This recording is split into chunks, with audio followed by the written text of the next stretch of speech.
प्यारे साथियों, आज जो है ख्वाजा हैदर अली आतिश से रिलेटेड टॉपिक्स लेकर आया हूँ, जिन्हें उर्दू शायरी का हाफिज़ कहा जाता है। ये जो क्लास है बीएससी टीआरई 4 और DSSB की अहम क्लास है, तो आप लोग इसे ज़रूर देखिए और अपने दोस्तों को भी शेयर करें। तो उर्दू शायरी का हाफिज़ किसे कहा जाता है? तो ख्वाजा हैदर अली आतिश को कहा जाता है। इनकी पैदाइश 1192 सन हिजरी व मुताबिक 1778 और वफ़ात 1263 सन हिजरी व मुताबिक 1847। ख्वाजा हैदर अली आतिश की पैदाइश और वफ़ात, इनके बारे में कुछ मालूमात जानकारी हासिल करते हैं।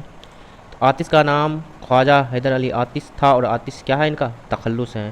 तो ख्वाजा हैदर अली आतिश का असल नाम जो था ख्वाजा हैदर अली था और इनका जो तखल्लुस था वो क्या था? आतिश था। आतिश के वालिद का नाम अली बख्श था। आतिश फैज़ाबाद में 1192 सन हिजरी मुताबिक 1778 ईस्वी में पैदा हुए। तो पूछा जाएगा का ख्वाजा हैदर अली आतिश की पैदाइश कब हुई? तो 1778 ईस्वी में। कहाँ हुई? तो आतिश का पैदाइश जो है फैज़ाबाद में हुई। फैज़ाबाद कहाँ पड़ता है? आपका यूपी में पड़ता है शायद। आतिश का इंतकाल 1263 सन हिजरी मुताबिक 1847 ईस्वी में लखनऊ में हुआ। तो कहाँ इनकी वफ़ात पाई? इंतकाल कहाँ हुआ? तो 1847 ईस्वी में लखनऊ में वफ़ात पाई। आतिश के अजदाद अलाए बगदाद से दिल्ली आए थे और दिल्ली के क़याम के बाद अली बख्श फैज़ाबाद चले गए।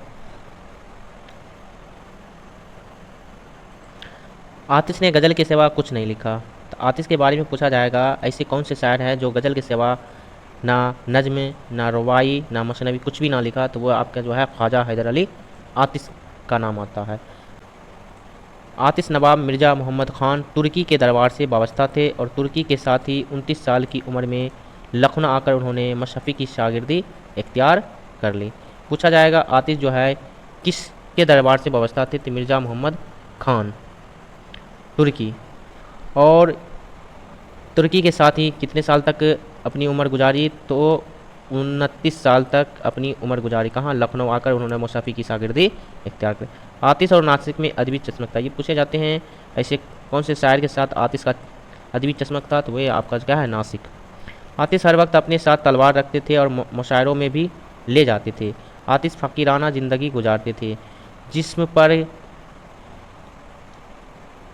कीरवे रंग का लंबा चोंगा होता था और हाथ में मोटा डंडा, कमर से तलवार लटकी रहती थी।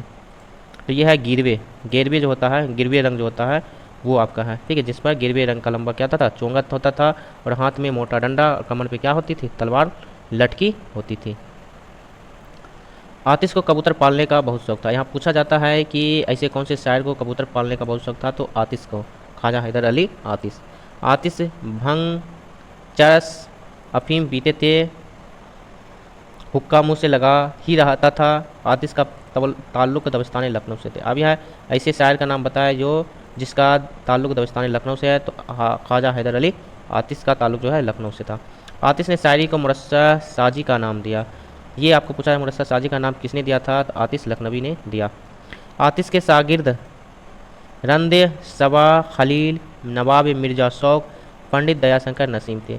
इनके शागिर्द के बारे में पूछा जाता है कि आपका मिर्ज़ा शौक लखनवी और पंडित दयाशंकर नसीम के उस्ताद कौन थे? तो ये थे आतिश लखनवी थे और इनके शागिर्द जो थे शौक लखनवी और पंडित दयाशंकर नसीम थे। आतिश आखिरी उम्र में नाबीना हो गया। जब उम्र के पड़ाव तक पहुँचे तो इनके आँख की रोशनी क्या हो गई? चली गई। ये क्या हो गए? नाबीना हो गए। आतिश के इंतकाल पर रस्क ने तारीख कही। ख्वाजा हैदर अली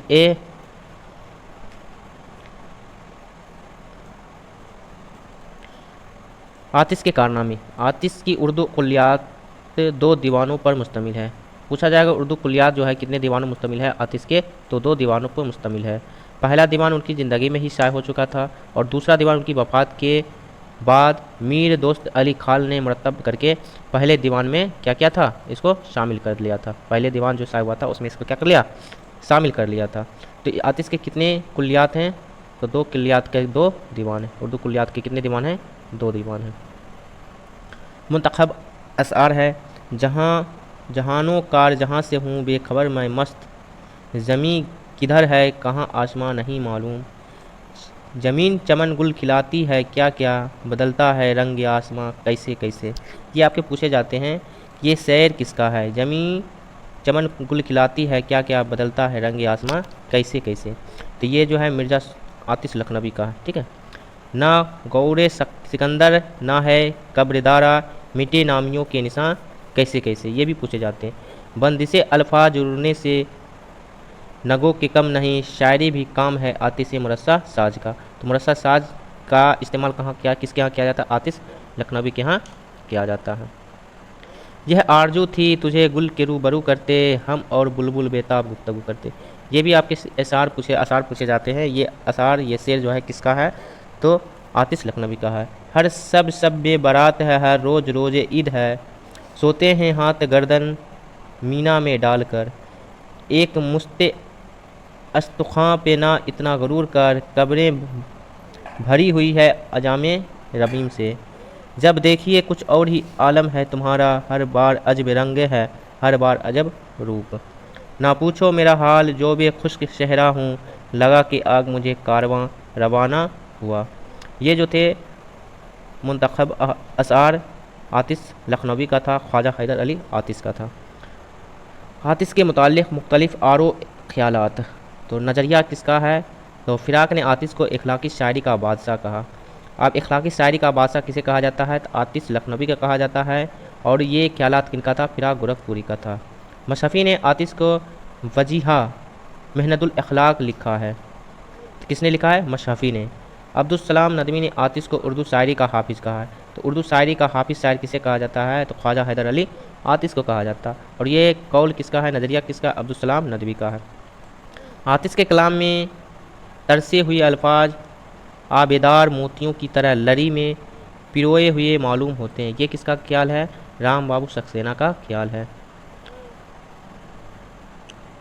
गालिब आतिश को उन शोरा की सफ़ में खड़ा करते हैं जिनकी शायरी फ़ारसी शोरा की तरह चीज़ें दिगर के झेल में आती है। आतिश का कलाम मुतय्यन और संजीदा है। ये किसका ख्याल है? मशफ़ी का ख्याल है। आतिश का कलाम जो मुतय्यन और संजीदा है। अब्दुल सलाम नदवी ने आतिश की शायरी को इश्क व मोहब्बत का आईना करार दिया। तो आतिश की शायरी को इश्क व मोहब्बत का आईना किसने करार दिया है? तो अब्दुल सलाम नदवी ने करार दिया है।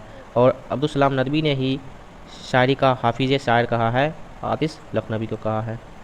तो आज के लिए इतना ही। आप लोग कैसा लगा आप लोग ज़रूर बताएं, अपने दोस्तों को भी शेयर करें।